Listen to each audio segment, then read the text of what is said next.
Good morning. Good morning. What a beautiful way to begin. Always lifts my heart. Any kind of music just lifts my heart. And the words of what we just heard was so amazing that I feel all charged up, and I hope you guys too. This is completely my privilege to be able to have this conversation with Siddharth and Anand. Um, uh, at Edelgive, we've been absolute admirers and I hope partners with Tata Trust right from the beginning. Our first interaction with the trust was in 2010, though I had, at that time, Sanjeev Ansalkar used to run the trust, and I had the privilege of getting to know him. He was my fellow alumnus from IIM Ahmedabad, and I remember going across to him and being very curious about how he made the journey to the trusts. And then, of course, there were so many interesting forms of partnership that we built with the trust. Our first funding together was with the Ajivika Bureau, working on issues of migration. And we came together in a very interesting way, and that gave us an insight into the deep thinking and the long history of the trust. And then, of course, we worked together on the coalition in education and got to know again, and really impressed by the work, almost stellar, ground breaking work that they had, that the trusts have done in education. So I'm going to start with asking Siddharth about what makes such a long organization tick and continue to have the same energy and the same interest, and the deep belief in the work that's going on, because this is what, over 100 years now. 150 years. Yeah. Since 150 years plus, since the Tata Group came into existence. And I think it's more the DNA that we have, which was the result of what Jamsetji Tata started. And I think for all our companies, and I want to tell you here that, normally capitalism and social development are seen as binaries. And I think all of you are in various ways familiar with the Tata Trusts in different areas of interest that you may have. But it's very important for me to tell you this because I've had a long career where I have been a civil servant. After that, I've been on the corporate side with Tata Sons. And then now it's my singular honor and privilege to head the trusts. And you don't realize from the outside that what is the kind of institutional structure that you set up. I think Nagma referred to, the importance of structure and a vision and the intent. Now, if you see how the Tata Trust is structured, you have the trusts which are at the apex of the governance structure. Then you have Tata Sons, which is a holding company, which has a majority stake in all our operating companies. And we have 29 publicly listed companies. And we're the first industrial conglomerate right now, which crossed a market cap of 30 lakh crores. Now, the beauty of this, I'm not giving these numbers to, I'm telling you about the beauty of the structure. The beauty is that as our operating companies continue to do well, and they generate funds for their internal accrual, a whole part of it, because of the 2/3 shareholding that the trusts have in Tata Sons, which is a holding company, comes back to be deployed in a range of initiatives, whether it's education, whether it's healthcare, whether it's rural livelihoods, whether it's urban poverty alleviation, you name it, it's there. So this is the best way of what I think was the concept of public trusteeship of funds, which was enunciated by the father of the nation, where capitalism is actually working to solve the most basic and pressing needs of society. And I don't think in my 32-year career, I have seen an instance of an organizational structure like this, whether it's within India or outside.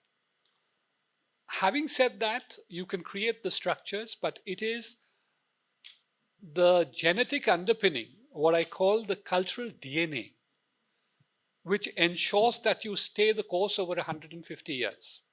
See, all of us, I grew up in the 70s, 80s. There are many, many brands that you would have seen, which kind of bit the dust over a decade, 2 decades, 3 decades. To be vibrant at 150 and to continue to, raise the bar, that requires, as I always say, for me, the most important part is the vision, the intent, and the structure. All three together, I think, is what has propelled the Tata Group and the Tata Trust to be where they are with it. And I think one of the things that continues to impress me about the trust is the broad range of impact that the trusts have made. So on the one hand, you can see all the institutions that got built, from the Tata Institute of Social Sciences, even the National Center for Performing Art, and I'm sure I'm missing many more institutions that got built, along with the birth of a young nation. And then on the other hand, there's so many other credits that you can lay at the door of the trusts, including when we first started doing work in the Sundarbans around systematic rice intensification. We were told actually the first work that got done in building that was actually by the trust. A lot of the thinking around migration and the pathways across the country and how to build those pathways to enable more security of migrants was also, kind of imaginatively funded. So where does this imagination of the funding come from, so that there's so many things that you're involved in, but it all seems to make sense? I think it's if some of you remember that old serial Star Trek, to boldly go where no man has gone before. And I think it owes, again, as I said, to the Tatas. We've been very, very lucky to have had exceptional leadership. I mean, it's not, sometimes it can die out over one generation. Now, the kind of leaders, whether you look at Jamsetji Tata, whether you look at Dorabji Tata, whether you look at Sir Ratan Tata, whether you look at JRD, whether you look at R&T, they all did things not because it was something which was mandated. It was just they felt that this was the right thing to do. And I think the priority always was, it was not about the growth of the Tatas. It was never about how we would be seen. It was always about, was this good for the nation? And when Vidya talks about the fantastic range of institutions that came up, the Tata Memorial Hospitals, TIFA, NCPA, Tata Institute of Fundamental Research, the Tata Institute of Social Science. And now many of these got taken over by government, right? And obviously that was a testimony to the value of what the Tatas had done in terms of furthering the national cause.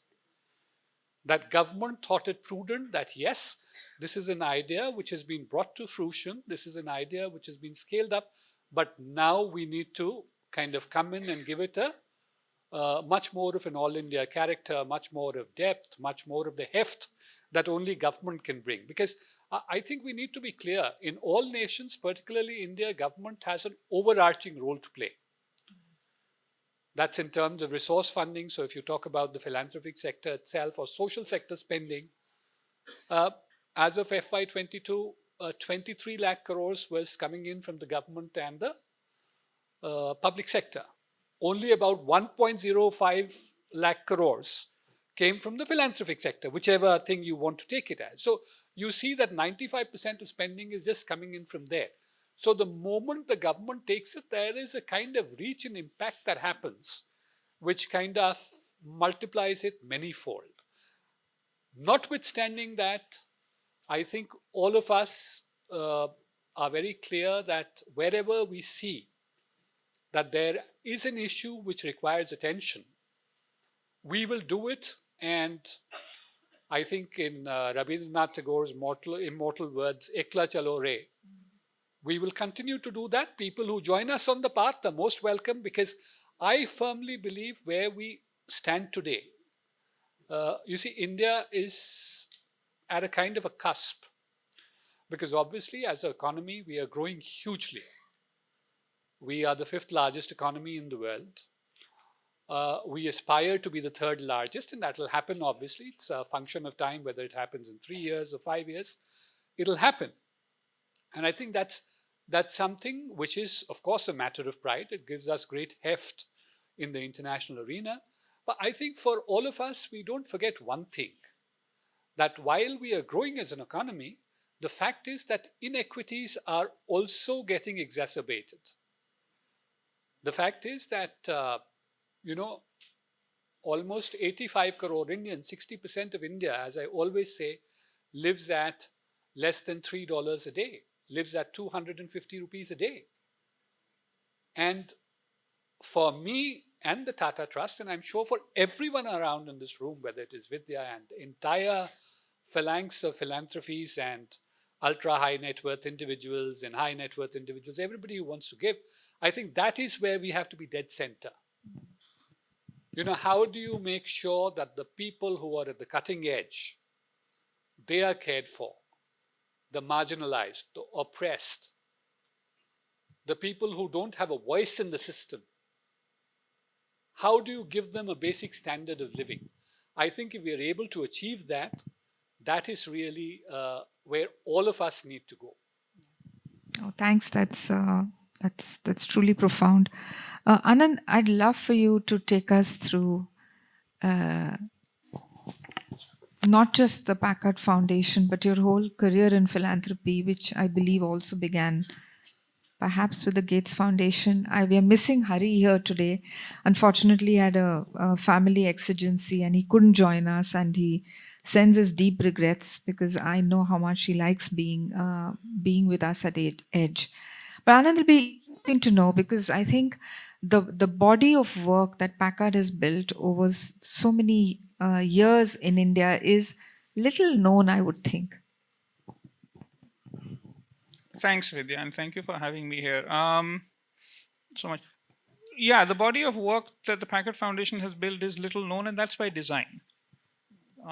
It's not because of lack of effort. I think that's by design, because the Packard Foundation came to India about 24, 25 years ago, around 1999 first. And I was looking this up. I wasn't around in the Packard Foundation at that time, but I was looking this up because for this conversation today. And I think one of the things that, again, that sort of came out from where the values of, David and Lucille Packard founded the foundation 60 years ago, it was really the belief in individual leadership, that the role of philanthropy is to find individuals who are chasing and working on issues that are important to the foundation and to them, provide the resources, and get out of the way.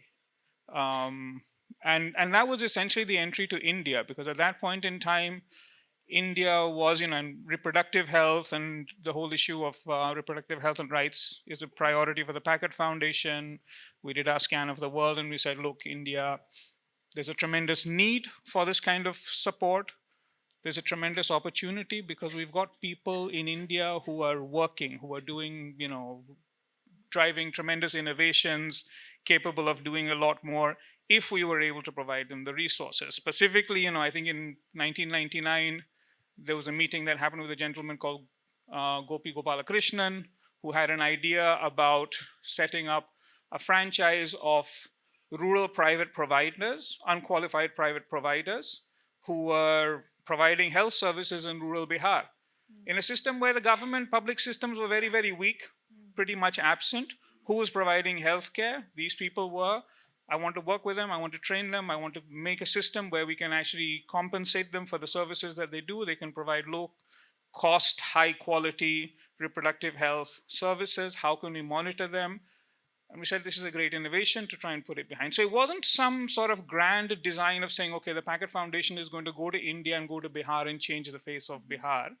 It was about, well, we had a conversation with a guy we think has got a really good idea. We believe that he has a leadership, and there was a couple of other people who congregated around Bihar. I think the other thing that was happening, remember, in 1999, Bihar was, complete, devoid of any development sector. Now it's different. If you want to meet anyone in the development sector, you go to Patna Airport, spend an afternoon there, you will land up on 15 people in Patna Airport who are from the who's who of the development sector. 25 years ago, it was completely different. The World Bank missions used to go to Patna and come back from the airport because the government didn't want to meet them, right? No one was there. There was no civil society. So the question was, how do you sort of, demonstrate impact and demonstrate leadership and change in a place like that as a foreign philanthropy? And I think it came from also the belief that as a foreign philanthropy, we are outsiders here. So there are certain things that we can bring that maybe have not been present in this environment for the longest time. So I think that's sort of like the origin story of where the Packet Foundation came from. But those are still very much the values that we live with today. I think we have a small body of work by all standards in India. We are a small size philanthropy supporting about 30 grantees, and many of them are known for their work that we do. I take great pride in the fact that when I bump into people and people ask me, what do? I say, I'm from the Packet Foundation. They say, oh, we didn't know the Packet Foundation was in India. And that's fine by me. But you know of our partners? Yes, I do. Do you know of these names? Yes, we do. And that's supposed to be the superheroes who are in the room and who are present and doing the work that they do. One of the one of the criticisms that philanthropy faces, and foreign philanthropy in particular, if I may raise this with you, Anand, is that we live from strategy to strategy. That we are strategy nerds. We want to do strategy all the time, and even the corporate world wonders why we need to go through strategy refreshes as often as we do. What would you say to that? And I'm guilty, so. Ouch. Is all I have to say. I used to take great pride in the fact that for the last 3 rounds, when the Packet Foundation did its strategy, we used to play a game saying spot the difference, right? Because you literally couldn't. And it was wonderful. It was a wonderful thing to say, okay, what's the strategy? Well, okay, it'll change a little bit from here to there, right? No big deal. And I don't think that's the norm, but I think that was just an exceptional sort of like, anchoredness to vision and to purpose and to saying we're staying the course. That's changed. This time around, we've been going through a strategy process that's taken us a long time, over 2 years, etc. But I think when we've been critical of it, saying, why are we getting into this? Why are we spending so much time doing this strategy? But I think where we're coming back to saying is that the world has changed completely from 30 years ago, 40 years ago. And if you don't open your eyes and look around and reorient yourself to what the world looks like now and refresh your strategy because of that, you're sticking your head in the sand and sort of ignoring reality. So I think for us, as the Packet Foundation, has become a strategy refresh that was 30 years in the making, right? That came after a long, long time, per se. But it is happening, and it has happened. And for us, I think the strategy pivot is one that we will be sharing with. I'm happy to share with you guys, and happy to share with our partners over the next couple of weeks. And part of that pivot is really saying, how are we going to center ourselves around gender empowerment and gender equity as sort of a key issue? The issues that we work on within our slice of the Packet Foundation is really around reproductive health and rights. We will continue to be committed to the issue. The issue does not change. The approaches will change. And I think one of the things that we're, again, seriously thinking about is, so far we've had a very strong place-based, almost exclusive commitment to India, and that too to Bihar. For 24 years, we've worked in Bihar. Deep place-based commitment, partnership with civil society, partnership with government, and seeing that story of change. I think in the new world order, we're saying that we can't continue to be place-based because the dynamics of where we work are so fragile that your ability to work in one place is not guaranteed over a period of 10, 15 years. You will need to be agile, you will need to be able to support, and you will need to be able to partner with people in different locations and take a wider view of the region, not just the country, but in fact of the region. And therefore, how are we pivoting towards supporting work across South Asia and building those alliances and building so that the issues can come to light in a broader geography? I didn't mean to put you on the spot, but Siddharth, I'm not sure if I'm now going to put you on the spot. um, Let me just answer on the strategy. Let me have, first, it's a scary word for everyone, whether it's in the corporate sector or philanthropy or anywhere else. So, um, I have, of course, a very dynamic CEO who's come in from the Ford Foundation. And I think one of the things she first did was, let's have a strategy pivot.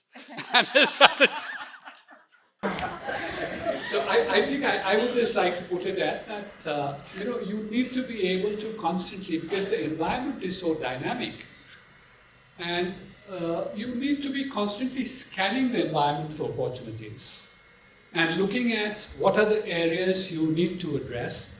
The areas that you've addressed in the past, are they equally relevant today?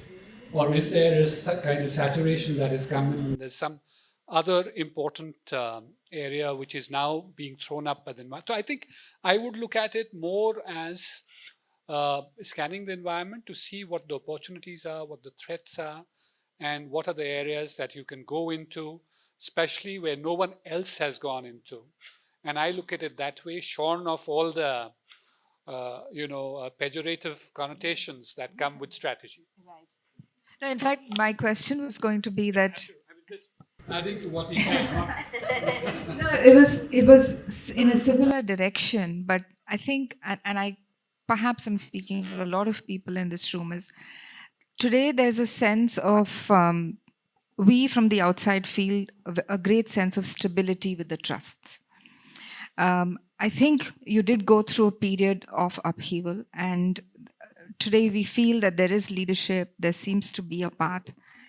What are you now thinking about in terms of the trust, especially in terms of working with other foundations? And one of the themes of this panel is really about how foundations themselves can work with each other to drive exponential change, and the complementarity of international and Indian foundations.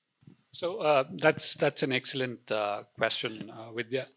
First of all, when you have 150 history, I always like to make the point that, see, the younger foundations, the younger philanthropies that have come up, they don't have the baggage of what I call legacy. And legacy serves both as something which shores you up, because there's a lot of trust and there's a lot of equity and there's a lot of past performance on the basis of which that legacy is built. But also sometimes what happens on the flip side is that you tend to kind of get very status quoist, you are conservative in your approaches, you are conservative in your decision making, and therefore any institution which has a history of more than 100, 150 years is always going to have some kind of highs and lows. It's never going to be a linear progression upwards. Coming to right now, so I think at some point of time, maybe it may have been a feeling in civil society, because of course the trusts have been a bulwark and a very, very strong support, as you say, to civil society organizations in India.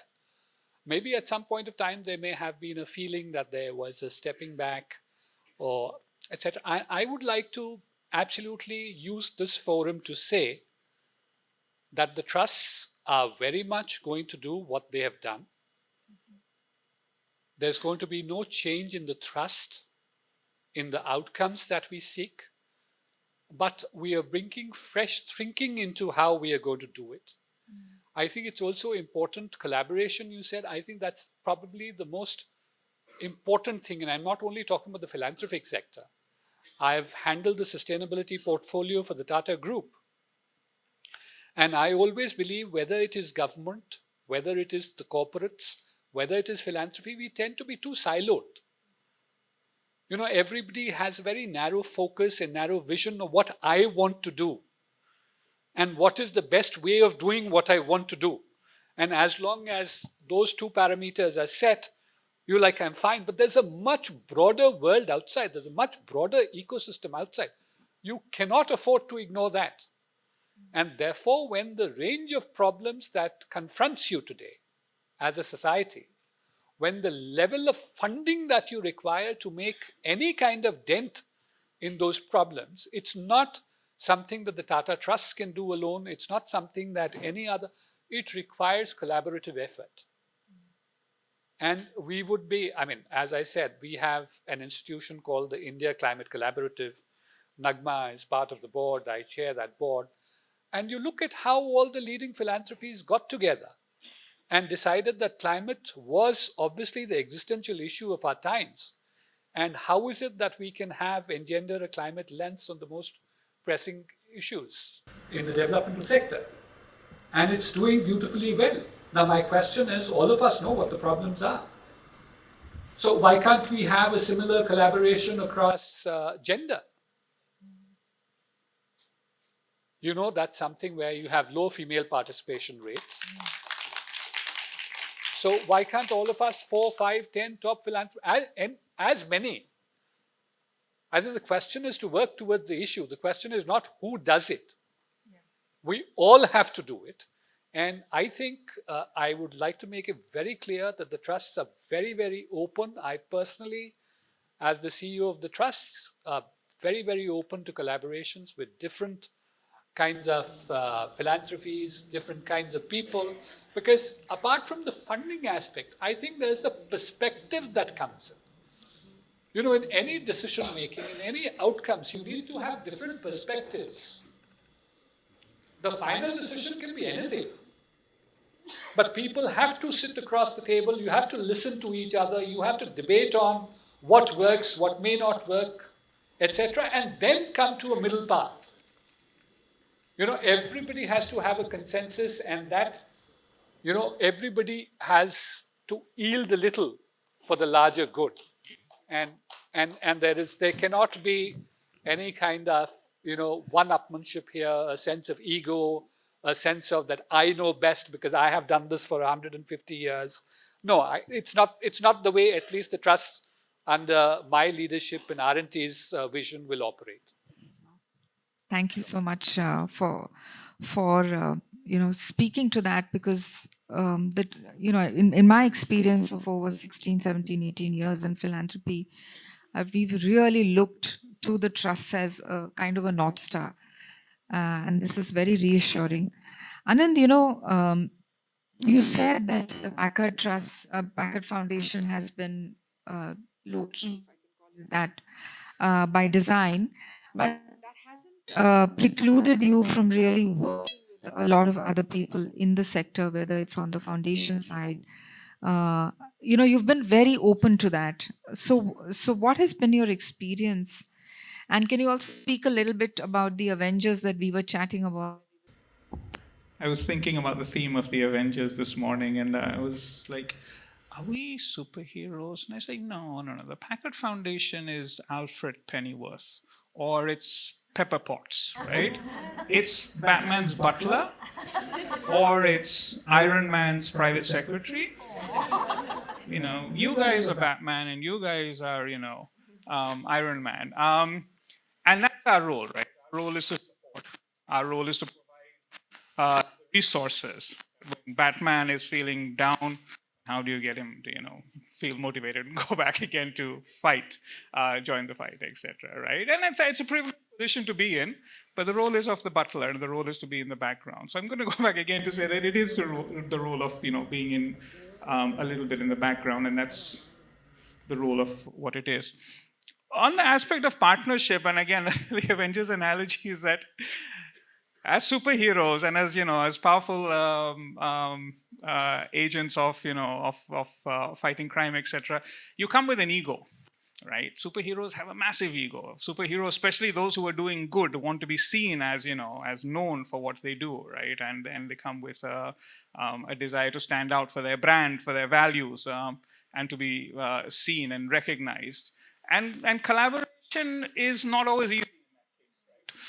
The Avengers, serves the case. I don't know, the Hulk and Iron Man don't get along, right? They only get along because there's a bigger, badder baddie that is circling the earth, right? And it's going to take everyone down. And so you have to come together to take that on, because there's no way that you as an individual, a superpower as much as you may be, can take them on. And so you need to check your egos, right? You need to check your egos at the door as you step in, and also accommodate the fact that you will have those little skirmishes, and you will sort of decide, okay, who's going to fight for who's getting the recognition, etc. But I think that is part of what we have learned about donor collaboratives, again, is that really be very, very conscious of checking your ego, checking your visibility, checking your presence at the door. Focus on the issue when you're in the room. We worked on a number of these collaboratives. And I think, again, if you ask me what is the superpower of Packet Foundation, I think it's humility to a fault, right? It's humility to a level where it becomes a flaw in terms of people knowing what you do and how you work, etc.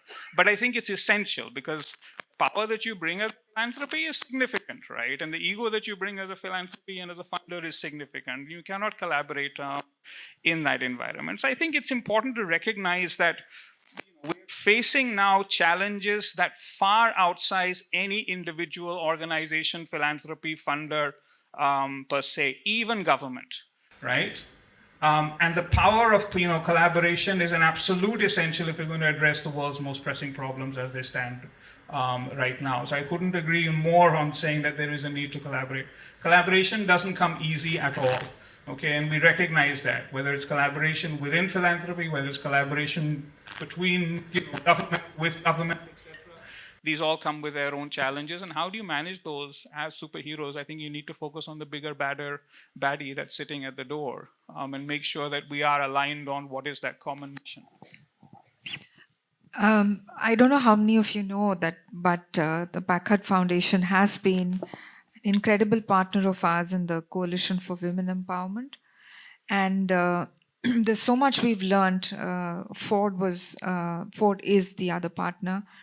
Anand, if there's one or two things that you're really proud about in terms of not just what the coalition, but maybe other parts of your work, that you truly feel has energized you or has really made a dent, what would that be? I will talk about the work that we've done in partnership with Edelgive, and I think that was one is that it was wonderful to see Indian philanthropy organization bring together a set of domestic and international partners to focus on this issue of gender. I often feel that gender empowerment is often something that it's more of an international philanthropy issue, because those values are somehow more aligned with international philanthropy and not so much domestic philanthropy. Domestic philanthropy tends to focus more on economic welfare, providing basic services, etc. So I think it was a thrill that leadership by Edelgive. I think the ability to bring together people to learn in a room and in a community where we're sharing as equal partners, I think was of tremendous value. And I think from us, that specific, place in, in the small slice of work that we do, if you ask me, what we do, we support organizations that work largely on reproductive health and rights, right? That's essentially what we do. What we began to see working with you guys was that where is its place in the larger construct of gender empowerment and gender equity? How does this sit, right? You don't have to constantly be funding clinics and contraceptives and family planning and abortion access as the only thing you do. What happens when you're thinking about violence? What happens when you're thinking about justice? What happens about when you're thinking about extreme situations that you wouldn't have pictured when you're thinking about it as a health problem, right? And I think for us that was a really important learning point, and it did help me sort of understand, I think, two things that about the question about the power of partnership between international and Indian philanthropy is just one is that the learning agenda, the opportunity to learn is complementary. I think that there are things that international philanthropy brings as perspective, as values, which are important. I think Indian philanthropy has such an amazing network. Again, that's the other thing that we learned from you guys. We learned of so many partners who do amazing work who never would have come to light with on our own. And I think we were just amazed at sort of the kind of the depth of partnership and the breadth of partnerships that you had, and your deep understanding of the issues. Right, the deep understanding of the issues happens because you are connected to those partners on the ground. And I guess the other thing is really just thinking about complementarity of funding. There are sometimes, monies can do certain things coming from different pockets that makes it a little bit more fluid, that makes it a little bit more all-encompassing. It's not just about the size of the wallet, but it's the nature of the funds in that larger bucket that becomes more functional and that becomes, more flexible in the ways that it can be used to take on different types of risks to support different types of work. So I think those are natures of the partnership that are really of value, and that we learned a lot from the partnership with Edelgate. Thanks, Anand. I'd like to ask Siddharth really the last question to kind of round off what we've been speaking about, and that is really about what should we now expect from the trusts? What's the way forward for the trusts? There's so many people here who are really eagerly looking at the leadership of the trust as it has always been there, and also whether there are some new things on the anvil, and how do you continue to retain effectively, I think, the pole position that you have in philanthropy? So I think I am not at liberty to disclose what's on the anvil, but I'm just almost nearing 1 year into my term. You will see a lot of it, hopefully, over the next 4 years. But you see, we occupy a very unique position, the trust, because there is that, as I said, there is a storied legacy, and there is this partnership that we have, which sits across various segments of Indian society, whether it's government, whether it's the philanthropic space, whether it's the corporates. And we are trusted by all. I think, so we can, of course, utilize that position to build the ecosystem for philanthropy. Because I truly believe that when you talk about funds coming in and unlocking the potential of philanthropy, the first thing is you have to build the requisite infrastructure in place, the ecosystem. And that means you have to, strengthen the NGO infrastructure in this country, best practices, organizational development, effectiveness. And if we are able to do that, because these are ultimately the people who are working on the ground. They are the people who are our eyes and ears, and it is through them that you are implementing these programs. Now, if you are not in a position to ensure that they are effective and they are able to deliver what they intend to deliver, I think as major players in the system, we are failing in our task. So for me, a big part of it would be strengthening grassroots organizations, and ensuring that we continue to work with them, and in being able to work with them, infuse, as I said, a new set of standards, technologies, processes, the human resource aspect of it. So that ultimately, when these grassroots institutions are vibrant, the whole sector will be vibrant. You cannot build a whole superstructure without a solid foundation. And therefore, for me, in the next 4 years, I think it'll be just layering the programs of the trust in such a way that not only do we collaborate, but we build a very strong foundation for Indian civil society to flourish. What a lovely note for us to end on, and lot of power, a lot of best wishes to both Siddharth and Anand, and may they hold the flag of Indian philanthropy high. Thank you so very much, everybody, for being such a great audience.